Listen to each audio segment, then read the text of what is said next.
Agnew, as well as Major General Fortin. As our government ramps up the delivery of vaccines to provinces this week, we know that more Canadians will be offered the opportunity to receive their vaccine, and we encourage everyone who's offered this opportunity to accept. Lorsque vous aurez reçu votre vaccin, When you will have nous vous received your demandons de vaccine, continuer, cependant, we à will suivre ask you to les directives continue to locales follow de all santé local publique, public de health continuer à guidelines, porter un masque to continue et de to wear garder a une mask, distance and to sociale maintain appropriée. appropriate social I would now like distancing. to invite my colleague Anita Anand to say a few words. Anita. Merci beaucoup, Dominic. Thank you very Good much, afternoon, Dominique. everyone. I'm going to speak to two issues today, vaccines and PPE and other supplies. In terms of vaccines, I have a brief update on the progress that we are making to ensure that vaccines are delivered to Canada at an ever-increasing pace. We now have 3 approved vaccines in Canada: Moderna, Pfizer, and AstraZeneca Covishield. Our strategy of diversification in our vaccine procurements is continuing to benefit us in terms of volume. Last week, Canada received 643,000 doses of the Moderna and Pfizer vaccines in what was our largest delivery of doses to date. This week, we are on track to see approximately 945,000 doses of vaccines arriving in Canada in total. This number includes the weekly shipment of Pfizer vaccines, which this week is 444,600 doses, as well as the first shipment of 500,000 AstraZeneca Covishield doses, which are now en route to Canada from the Serum Institute and scheduled to arrive in this country tomorrow. Thus, almost 1 million doses will be delivered into this country this week alone, and next week we are set to receive more than 900,000 doses of vaccines, being Pfizer and Moderna vaccines, coming into this country. You have heard me say it before, and I will say it again now. Canada is on track to ensure that we have enough vaccines for everyone who wishes to receive one can do so by the end of September.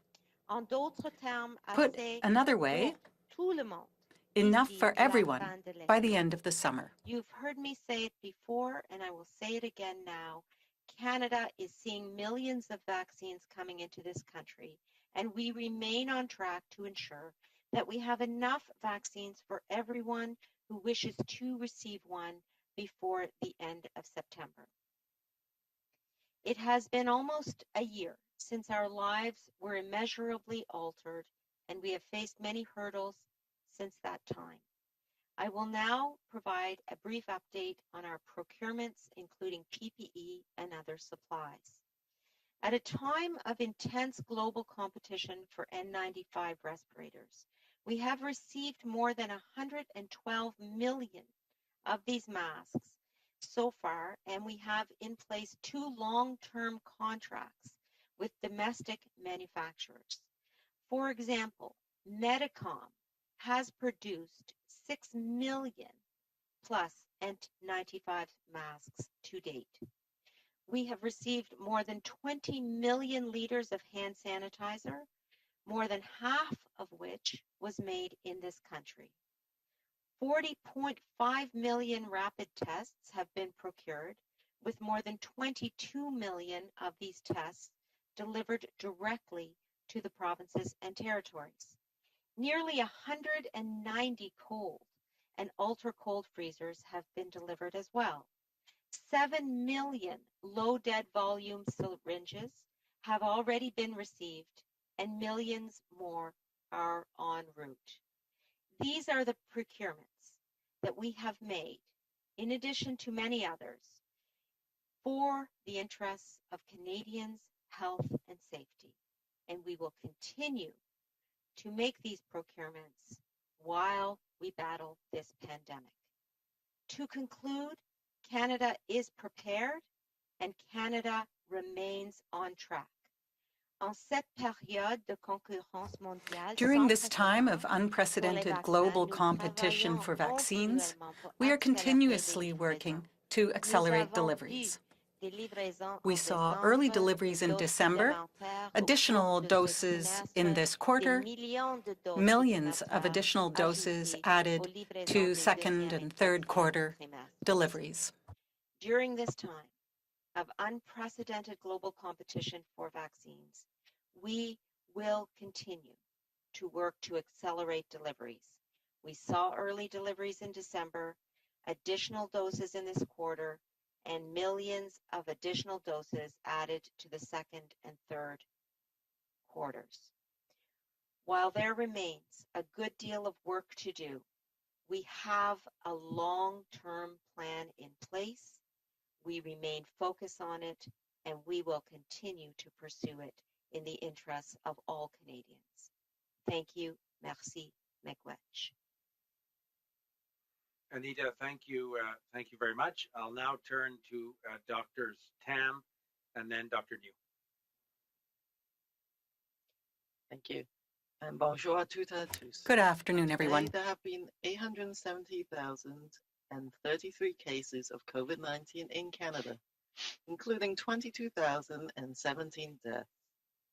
Following a month-long decline in COVID-19 activity, daily cases counts have leveled off, and we're now seeing a moderate increase nationally. There are now 30,430 active cases across the country. Over the past week, an average of 2,933 new cases and 42 deaths were reported daily. During the same time period, 2,169 people with COVID-19 were being treated in our hospitals each day, including 568 in critical care. When case counts remain elevated or increase further, the concern is that we will soon see an impact on hospitalization, critical care, and mortality trends. At the same time, the number of cases involving more contagious variants of concern continues to increase. As of March 1st, a total of 1,257 B117 variants, 99 B1351 variants, and 3 P1 variants have been reported across Canada. Although the highest numbers have been reported in the more heavily impacted provinces, no province has been spared. Smaller provinces in the Atlantic region shows us that after many months of strong control, the situation can quickly get out of hand once more contagious variants are introduced. By the same measure, these provinces demonstrated that quick, strong public health action is the best way to regain control. On the really hopeful side of the vaccine versus variants leg of this marathon, we are gaining more ground every day. Last week, Health Canada authorized 2 additional safe and effective COVID-19 vaccines. We now have 4 different COVID-19 vaccines with unique advantages, but all contributing to the reduction of severe COVID-19 illness and death in Canada. To that end, yesterday, the National Advisory Committee on Immunization, or NACI, updated its guidance to include recommendations on the use of the newly authorized AstraZeneca COVID-19 vaccine formulations for optimal public health benefit. NACI is also assessing the time interval between the first and second doses of currently authorized COVID-19 vaccines to allow as many people as possible to be vaccinated while not compromising vaccine effectiveness. NACI is currently considering evidence from the latest scientific studies and is aiming to provide their recommendations this week. As the science of COVID-19 vaccination continues to evolve, expert advice is being adapted to maximize the benefits of all of the authorized vaccines. Canadians continue to support these efforts, not only by sacrifices we've made to buy time for research and innovation, but also through incredible levels of engagement, learning, and trust in the scientific process. This has been a difficult and long journey, but I know we remain steadfast in our resolve to see things through, aiming for the fewest interactions with the fewest number of people for the shortest time at the greatest distance possible is how we can all contribute our personal best to limit the spread of COVID-19 while vaccine programs continue to expand to protect all Canadians. Thank you. Bonjour à toutes et à tous. Good afternoon, everyone. To date, there have been 870,033 cases of COVID-19 in Canada, including 22,000 deaths. Following a month-long decline in COVID-19 activity, daily case counts have leveled off, and we are now seeing a moderate increase nationally. There are now 30,430 active cases across the country. Over the past week, an average of 2,933 new cases and 42 deaths were reported daily. During the same period, 2,169 people with COVID-19 were being treated in our hospitals each day, including 568 in critical care. When case counts remain elevated or increase further, the concern is that we will soon see an impact on hospitalization, critical care, and mortality trends. At the same time, the number of cases involving more contagious variants of concern continues to increase. As of March 1st, a total of 1,257 B117 variants, 99 B1351 variants, and 3 P1 variants have been reported across Canada. Although the highest numbers have been reported in the more heavily impacted provinces, no province has been spared. Smaller provinces in the Atlantic region show us that after many months of strong control, the situation can quickly get out of hand once more contagious variants are introduced. By the same measure, these provinces demonstrate that quick, strong public health action is the best way to regain control. On the hopeful side of the vaccines versus variants leg of this marathon, we are gaining more ground every day. Last week, Health Canada authorized 2 additional safe and effective COVID-19 vaccines. We now have 4 different COVID-19 vaccines with unique advantages, but all contributing to the reduction of illness and death in Canada.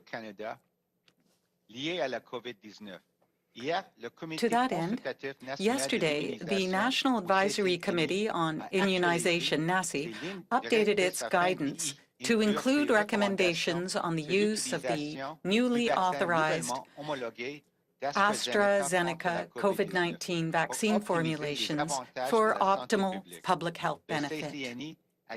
NACI is also assessing the time interval between the first and second doses of currently authorized COVID-19 vaccines to allow as many people as possible to be vaccinated while not compromising vaccine effectiveness. NACI is currently considering evidence from the latest scientific studies and is aiming to provide their recommendations this week.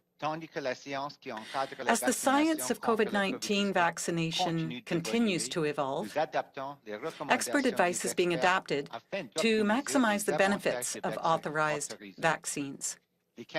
Canadians continue to support these efforts, not only by the sacrifices we've made to buy time for research and innovation, but also through incredible levels of engagement, learning, and trust in the scientific process. This has been a difficult and long journey, but I know we remain steadfast in our resolve to see things through. aiming for the fewest interactions with the fewest number of people for the shortest time at the greatest distance possible is how we can all contribute our personal best to limit the spread of COVID-19 while vaccine programs continue to expand to protect all Canadians. Thank you. Thank you very much, Dr. New, and now we will move on to Major General Fortin. Merci, Monsieur le Ministre. Thank you, Bonjour à Minister, tous. and good afternoon, everyone. Good day, everyone. To date, we have distributed 2.9 million doses of vaccines across the country. This week, as previously mentioned, 444,000 doses of Pfizer-BioNTech are being distributed. So we anticipate receiving over 2 million doses spread over the 5 weeks of March with equal amounts each week. By the end of the first quarter, we'll have delivered 4 million doses of Pfizer-BioNTech. Pfizer-BioNTech has also confirmed shipments going into April. Shipments in the first 2 weeks of April is expected to be around 769,000 per week, and we're in the process of aligning those orders with provinces. As for Moderna, the manufacturer has confirmed and will now start shipping on a 2-week schedule. We expect to receive 466,000 doses for Moderna next week, and the second shipment will be 846,000 doses arriving during the week of March 22nd. So this will bring the total doses of Moderna to 2 million from December to March. April allocations detail are not yet available for Moderna, but we're working closely with Moderna to ensure a consistent and adequate supply.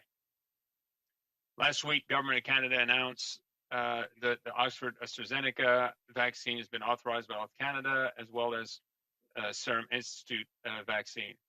500,000 doses, or early doses of the vaccine manufactured at the Serum Institute of India are expected to arrive in Canada as early as tomorrow. As for the balance of 1.5 million, 1 million are expected in April and 500,000 are expected in May. Following this good news, we launched discussions with provinces and territories on a per capita allocation of the allocation doses, allocation of the available doses by the end of March. Based on their returns, the National Operations Center here will then move forward with the order process, and first deliveries are expected to take place in the coming days. So 300,000 doses will be expedited as quickly as possible, as these will need to be administered by April 2nd. Starting next month, we anticipate a steep increase in vaccine availability, and our efforts shift the vaccination ramp up. We're expecting to receive around 23 million doses of Pfizer-BioNTech and Moderna between April and June. AstraZeneca vaccines will be available with at least 1.5 million doses manufactured by Serum Institute arriving in mid-May, with more added to this package as we move forward. We continue to support the provinces and territories by providing them with as much predictability as possible on future shipments, and by bolstering their existing infrastructure and enabling equipment in order to optimize their immunization plans. We'll continue to lead the planning effort to ensure that the processes for delivering, storage, handling, and immunization clinics in the provinces and territories can keep pace with increasing shipment sizes of the authorized COVID-19 vaccines. So we remain committed to communicating updates or changes in the vaccine delivery plan so that provinces and territories are able to plan immunizations in line with vaccine availability. This is especially important as each provincial and territorial government is responsible for deciding how to distribute and allocate vaccines in their jurisdictions. Alors, à ce jour, nous avons distribué 2,9 millions. To date, we have distributed approximately 2.9 million doses to provinces and territories. This week, as I mentioned earlier, 444,000 doses of the Pfizer-BioNTech vaccine are being distributed. We anticipate receiving over 2 million doses spread across 5 weekly shipments of 444,000 each in March. And by the end of the first quarter, we will have delivered 4 million doses of Pfizer-BioNTech. Pfizer-BioNTech has also confirmed shipments going into April. So for the first 2 weeks of April, April. Shipments are expected to be around 769,000 doses per week. We will be confirming the exact numbers over the next few days. As for Moderna, the manufacturer will now start shipping on a 2-week schedule. We expect to receive 466,000 doses from Moderna next week. And the second shipment will be of 846,000 doses arriving during the week of March 22nd, which means a total of 2 million doses from December to March. April allocation details are not yet available. However, we are working closely with Moderna to ensure a consistent and adequate supply in order to be able to go ahead with planning in provinces and territories. Last week, the Government of Canada announced that the Oxford AstraZeneca vaccine has been authorized by Health Canada. 500 early doses of the vaccine manufactured at the Serum Institute of India will be available in the coming days, starting tomorrow. As for the balance of 1.5 million doses, 1 million are expected in April and 500,000 are expected in May. Following this good news, over the past weekend, we launched discussions with provinces and territories on the per capita allocation of the available doses by the end of March. Based on the returns provided from the provinces and territories, the National Operations Centre will then move forward with the ordering process, and the first deliveries are expected to take place in the coming days. 300,000 doses will be sent to the provinces and territories as quickly as possible because they have to be given by the 2nd of April. Starting next month, we anticipate a steep increase in vaccine availability from authorized COVID-19 vaccine manufacturers. We are expecting to receive around 23 million doses of Pfizer-BioNTech and Moderna between April and June, and 1.5 million doses manufactured by the Serum Institute will be arriving by mid-May, and there will be more forthcoming. We continue to support provinces and territories by providing them with as much predictability as possible on future shipments and by bolstering their existing infrastructure and their enabling equipment in order to optimize their immunization plans. We will continue to lead the planning effort to ensure the processes for delivering, storage, handling, and immunization clinics in the provinces and territories can keep pace with the increasing shipment sizes of the authorized COVID-19 vaccine. So in conclusion, we remain committed to communicating updates or changes in the vaccine delivery plan so that the provinces and territories are able to plan immunizations in line with vaccine availability. This is especially important, as each provincial and territorial government is responsible for deciding how to distribute and allocate COVID-19 vaccines within their jurisdictions. Thank you. Thank you very much, General. So, Corinne, we are now ready to receive questions. Thank you. Thank you. We're now going to move on to questions. And a reminder, the rules are one question and one follow-up question each. We will now take questions. As a reminder, you get one question and one follow-up question each. All questions today are on the phone. Donc, opérateur, première question. Operator, first question. Thank you. Merci. If you have a question, please press star 1 on your device's keypad. Si vous désirez poser une question, veuillez s'il vous plaît appuyer sur les touches étoile 1 de votre appareil. You may cancel your question at any time by pressing star 2. Vous pouvez à tout moment annuler votre question en appuyant sur les touches étoile 2. The first question is from, la première question est de Abigail Beeman de Global News. Please go ahead, à vous la parole. Thanks for taking my question. I'm wondering first, what's your response to BC's decision to extend the second dose to 16 weeks? I noted that Dr. New, back in January, you said the core recommendation is that the system follows the manufacturer's layout. So I'm wondering if you still believe that's the case, or do you think other provinces should do what BC has done? Well, thank you for the question. I'll maybe answer first because you made reference to my comments earlier, and it's certainly I know Dr. Tam has comments as well. Certainly my comments back in January were based on the information we had at the time, which was basically the clinical trial data, which was submitted by the companies, in this case, I guess Pfizer, BioNTech, and Moderna, that led to the approval by Health Canada for the use in Canada. And since that was the only quote data we had at that time, certainly the recommendation was that that the vaccines should be used in accordance with the manufacturer's sort of approval with respect to the dosing interval. Now what's happening is I think very encouraging, as I mentioned a few weeks ago, is that we have real world data, the actual experience of what's happening with the vaccinations, for example, in British Columbia and in Quebec, as they're vaccinating seniors in long-term care facilities and so on. And we're seeing quite a high level of protection. And also, it seems that the protection is obviously lasting for obviously even after the first dose. So with that new information, obviously our experts, including our National Advisory Committee of Immunization, is looking very carefully at that and looking at exactly the point that was made earlier about what is the balance between vaccinating a larger number of Canadians and giving them a good level of protection with sort of looking at the interval while not compromising the effectiveness of the vaccine. And so I think that that's a live issue. The committee actually did give us a presentation to all the chief medical officers of health, including Dr. Tam and myself. And I think, as we just said in our statement, NACI will be coming forward with a statement, I think, shortly based on their deliberations. And I think I can't really speak to British Columbia, but certainly what they're doing, I think, has been taken into account all of the good information that's been discussed and presented to all of us. I'm not sure, Dr. Tam, would you add anything else?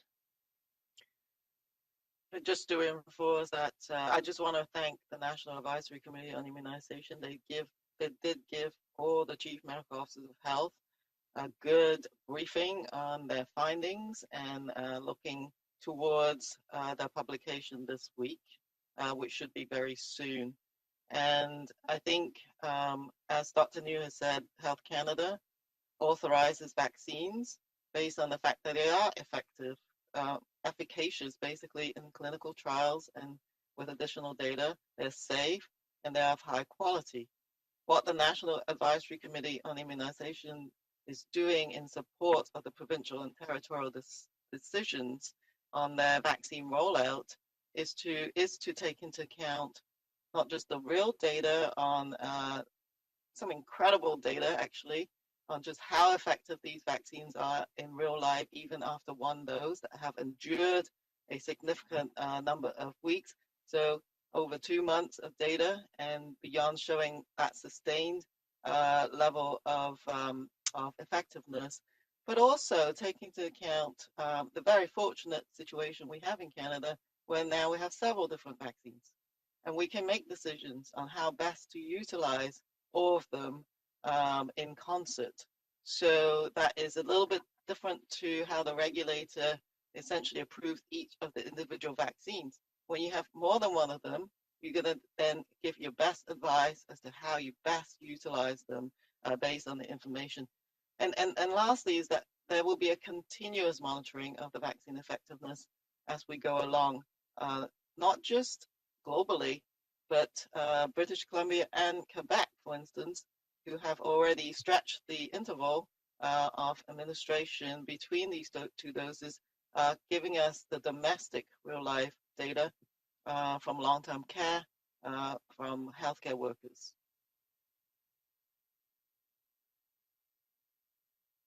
Thank you. I'm also looking for you to weigh in about the NACI recommendations not to use AstraZeneca in people 65 and older, specifically as France had reversed its similar decision, saying that there's more data out there showing the benefits for older people, and UK and Scotland have released similar real-world data showing its effectiveness in older people. So why would Canada recommend this approach? Well, I think, again, the National Advisory Committee on Immunization looked at the data they have at hand, including some of that you've mentioned, and that is their recommendation at this time.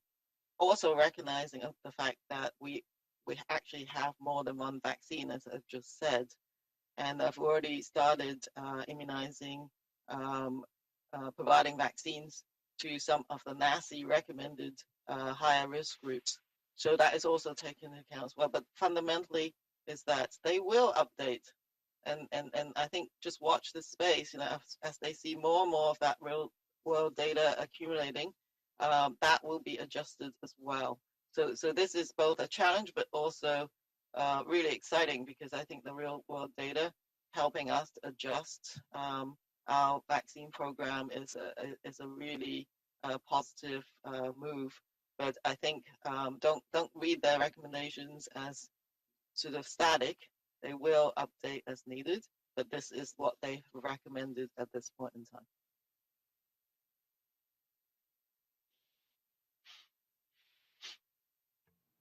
Merci, thank you. Prochaine question, Thank you. next question. Next question. Thank you. Merci. The next question is from, la prochaine question est de Philippe Vincent Foissy de Radio-Canada. Please go ahead. À vous la parole. Question from Radio-Canada. Good afternoon. I have two brief questions on the AstraZeneca vaccine. From what I understood, there were 300,000 doses that were soon going to expire, and so they had been discounted. So I'd like to know how you're advising provinces to use them when there have been there's been contrary advice given in terms of using them for the 65 and older age group.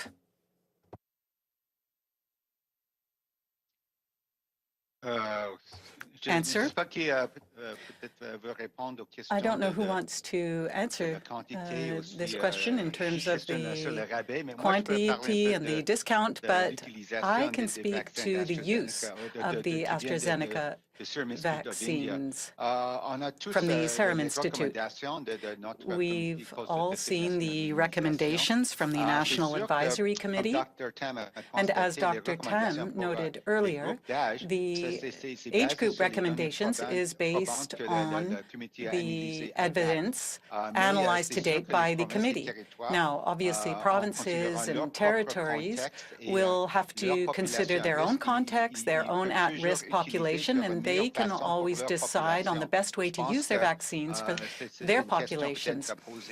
So that would perhaps be a question to be put to the provinces and the territories. Anita, do you have anything to add to this? Yes, of course, I would like to add a few words. It's important to remember that the 500,000 first doses will be arriving over the coming days. And the second shipment will include over 1 million doses, and that will be arriving in the second half of the month of April. And the third shipment of 500,000 doses will be arriving by mid-May. Now, the provinces and territories, and this is very important for me to point out, have assured the federal government that they are ready to administer incoming doses in order to ramp up the vaccination process. And we have committed to ramping up those deliveries so that this will all happen. And I think that's the most important thing to point out. Everyone in Canada, the provinces, the territories, everyone has assured the federal government that they are ready to administer these vaccines. And therefore, we have ordered those vaccines for the country, for all the provinces and territories. Thank you very much.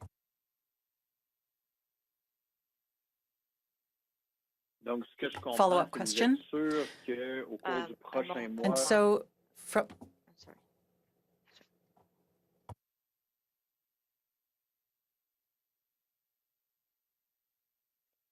Oui, donc la question de suivi. And follow-up question.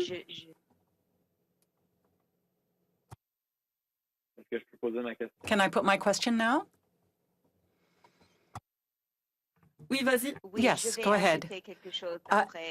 Yes, I will add something after your follow-up question, says the minister. Go ahead, please, right away. Answer, thank you very much. It's not true to say that there was any sort of discount. That is not the case. We ordered and purchased vaccines from the Serum Institute along with the other vaccines, and that was the expected transaction with Serum Institute for the millions of doses. Thank you very much, and thank you for answering in French, Minister. So, follow-up question. Currently, Canadians are quite confused. They've been hearing what Health Canada has said about 65 years and older.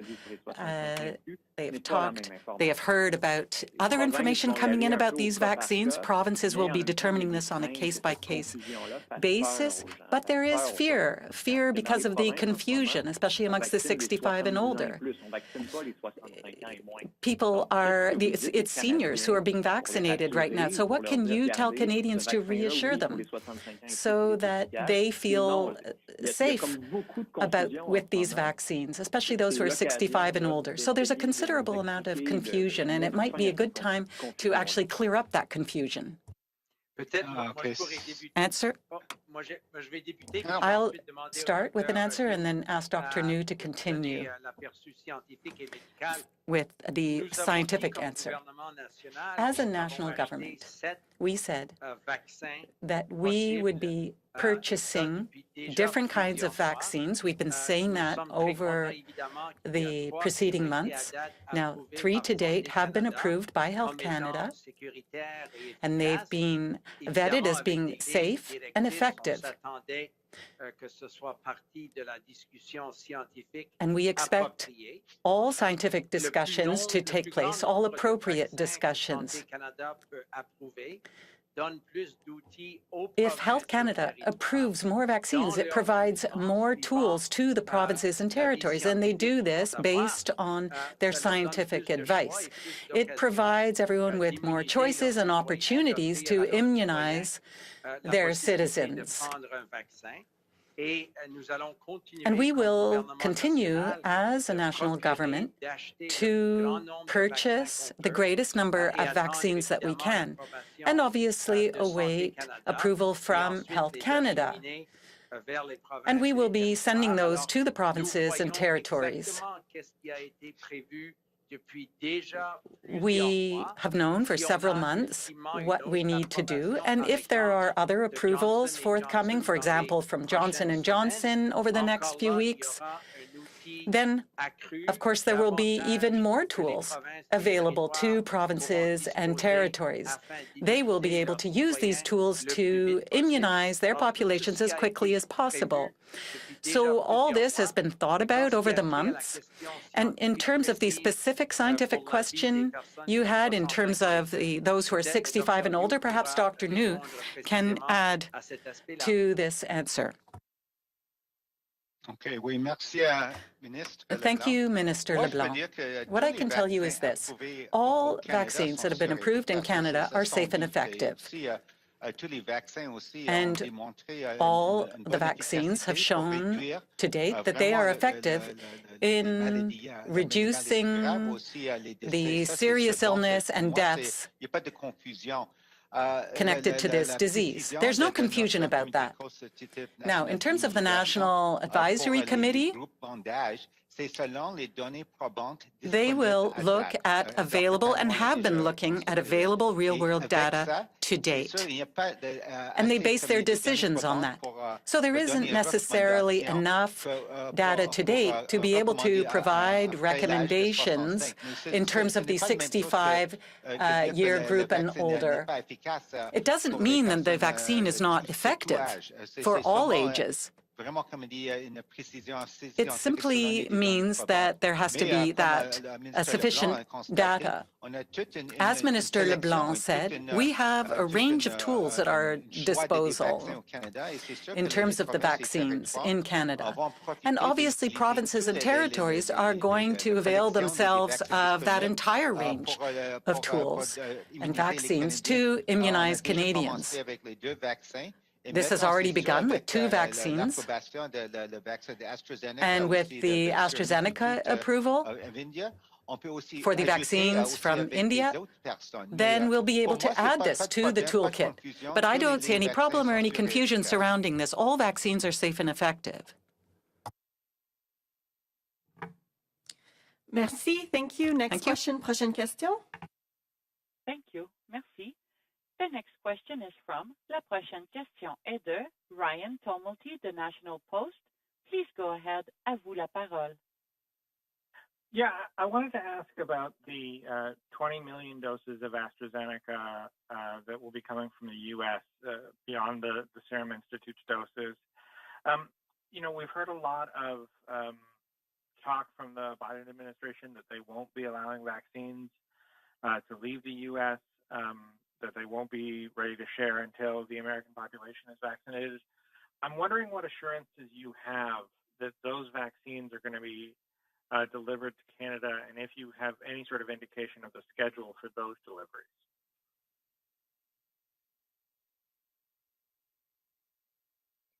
Thank you, Ryan, for the question. We are receiving 20 million doses from a facility in the United States under our bilateral agreement with AstraZeneca. Those deliveries are going to be coming in Q2 and Q3. I have spoken with the corporation, AstraZeneca Canada, late last week to continue discussions relating to the delivery schedule for Q2 and Q3. And as soon as that delivery schedule is firm, we will provide it to the Canadian public and you, of course. We want to make sure that we have confirmations from the company before we provide that information, of course. And then on the question of assurances from the United States, we are in close touch, as I mentioned, with the corporation that has indicated it has not seen any problems with the export of doses to Canada. In addition, we have spoken with our embassy to ensure that those doses will be leaving the United States, and we have no reason to doubt that they will be coming into this country. But by the same token, we are ensuring that they will be delivered here across the border, just like we did with the N95 masks back in the spring. You will recall that initially we were told they would not be leaving the United States, but our diplomatic efforts and our work with the corporation allowed those masks to come into the country, and we will utilize whatever means necessary to ensure those vaccines come into this country. It is a priority for us, of course, given the approval of that vaccine last Friday. Thank you. Ryan, your follow-up? Yeah, just as a follow-up, I know you mentioned the assurances you got from the company and the successful relationship with interaction, I guess, with the 3M mask in the spring. But I'm wondering if you have any specific assurances from the Biden administration that they won't block these doses. And if they do, I know AstraZeneca is manufactured all over the world in a variety of different plants. Is there a possibility of shifting Canada's delivery to one of those plants that included in the contract? Okay, thank you, Ryan. Let me break down the AstraZeneca doses and where they are potentially coming from. The current time, as I mentioned, the 20 million AstraZeneca doses under bilateral arrangements would be coming from the United States. That's the first tranche, if you will, the first agreement. Secondly, the serum doses are coming from India. First batch arriving tomorrow, 500,000 doses in this country, which is very good news for Canadians. And the third tranche or area where we would see AstraZeneca doses coming from is via the COVAX facility out of South Korea at the current time. The discussions with AstraZeneca have been very positive, and AstraZeneca, in fact, has been very helpful in terms of suggesting alternatives if we run into any roadblocks, and those are solid relationships that we will continue to rely on. We have to understand that those relationships are extremely important given the intense pressure for vaccines in the global vaccine supply chains. And our goal at the outset, and it continues to be our goal, is to secure multiple sources and locations of production for this vaccine around the world. And it is on that rationale that we have this three-pronged approach to AstraZeneca doses coming into this country. Again, with our diversified approach, we have secured the earliest possible delivery of approved vaccines to Canada, with deliveries of the first 500,000 doses beginning tomorrow. Thank you. Merci. Thank you. Prochaine question. Thank you. Next question.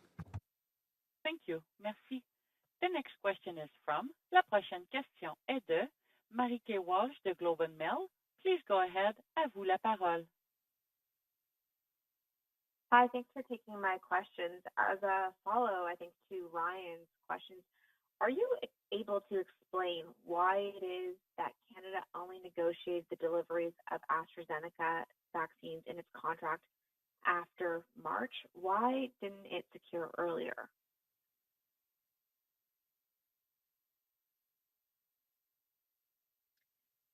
Well, thank you, Marieka, for the question. I want to be clear that Canada was the first country to be able to reach a deal with AstraZeneca where there was no domestic manufacturing. And so AstraZeneca actually prioritized Canada, allowing it to enter into a bilateral transaction, despite the fact that there wasn't domestic manufacturing here. Once we secured that agreement with AstraZeneca for the delivery of 20 million doses here, they were very helpful in terms of isolating where they would be able to get that supply from. And the conversations prior to signing the deal saw us examining multiple places in the world of potential supply, and ultimately AstraZeneca was able to assure us of supply from the United States. But I want to reiterate the point that Canada was very well placed and treated by AstraZeneca in terms of signing a bilateral agreement with us without domestic biomanufacturing, where it did not do that with any other country prior to that conclusion of the deal.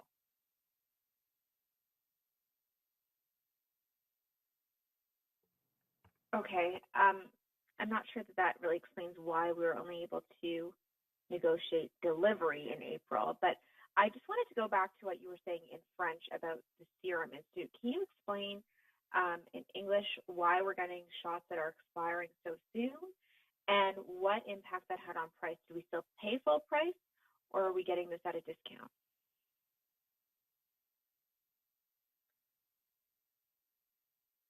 Well, let me just say that the Serum deal is for 2 million doses overall. 300,000 of those doses have the doses that need to be administered within 30 days. I want to be clear that all doses have expiry dates. The remainder of that tranche has to be administered within 60 days. And so it is important to recognize that we have high demand for vaccine in this country. We have provinces and territories that have repeatedly told the federal government that they want vaccines as soon as possible, and they're ready to administer vaccines as soon as possible. And on the basis of their desire for more vaccines, we executed a transaction for the delivery of 2 million vaccines within the next few months, the first 500,000 of which are arriving tomorrow. So in other words, we are responding to the desire for an increased number of vaccines. We are accelerating deliveries of vaccines from one quarter to the next. So you've already seen we are now at 6.5 million vaccines for Q1 alone. So beating our target of 6 million vaccines under Pfizer and Moderna now that we have another approved supplier. And in addition, we will continue to accelerate doses of vaccines. For example, since our initial agreements, we have accelerated the delivery of approximately 14 million doses of the 3 approved vaccines into the second quarter alone, the bulk of which are Pfizer and Moderna, 13 million doses of Pfizer and Moderna in the second quarter as opposed to the third quarter. So all of these transactions and negotiations are occurring against the backdrop of A, heightened demand for vaccine in Canada, B, the request of provinces and territories to have vaccines as soon as possible. That's our goal, and that's what we're responding to.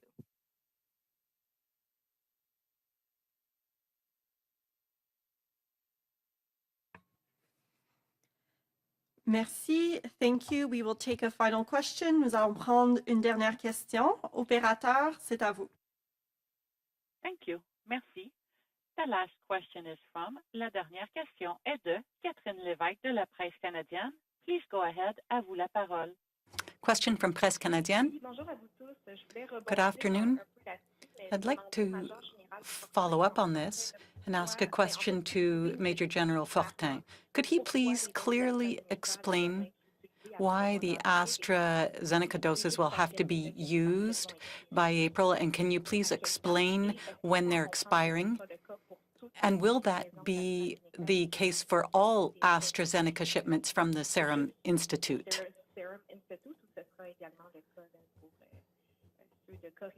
And will that be the same for these ones coming from South Korea as well? Answer? Well, I think Minister Anand has explained this very clearly. All vaccines have an expiry date. In the current case, 500,000 doses from the Serum Institute are arriving this week. 300,000 have an expiry date on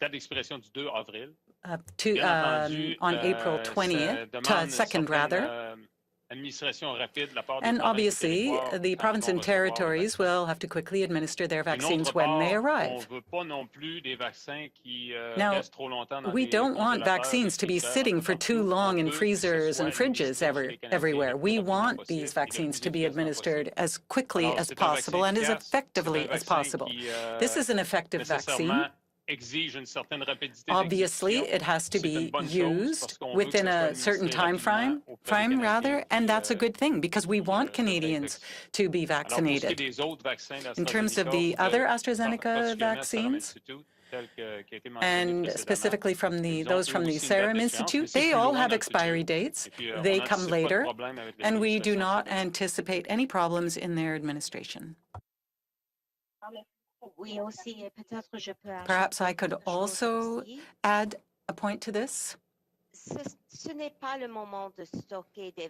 Now is not the time to be stocking up on vaccines. They should be used as quickly as possible. The provinces and the territories asked us to deliver these vaccines as quickly as possible. That was our goal. That's what we plan on doing. And it's something that we are going to do over the coming months and year. Thank you. Follow-up question? I'm just going to turn to Dr. Tam for a question that was mentioned earlier, but I think you can maybe provide an answer on this. Since time is of the essence with the AstraZeneca vaccine, as your colleagues just said, are you suggesting, or do you think that it could be a good solution, in fact, that these AstraZeneca doses, given that there are contradicting facts or findings on who should be getting them, are you suggesting they should be administered to essential workers or racialized Canadians that are mostly affected by COVID-19? Could that be a good solution to get them quickly in people's arms? I actually just want to reemphasize what Minister Anand said. It doesn't matter which vaccine you're going to have. One should be giving them out as fast as we get them. So that is a general principle. And that, right now, I think all the vaccines are being given out really fast.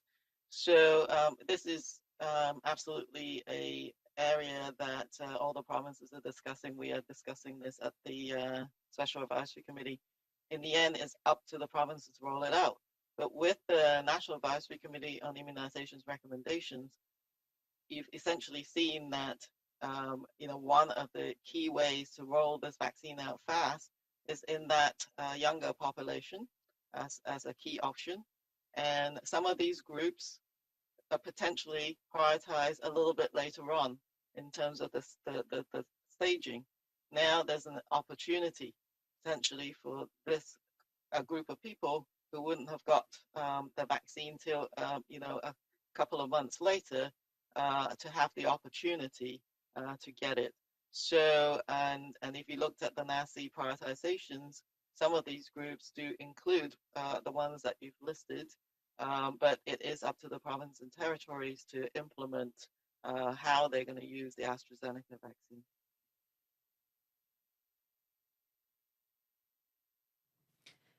Merci, thank you. This puts an end to today's press conference. Ceci met fin à la conférence de presse This wraps up d'aujourd'hui. today's press conference. Thank you. Thank you. Merci. The conference has now ended. La conférence est maintenant terminée. Please disconnect your lines at this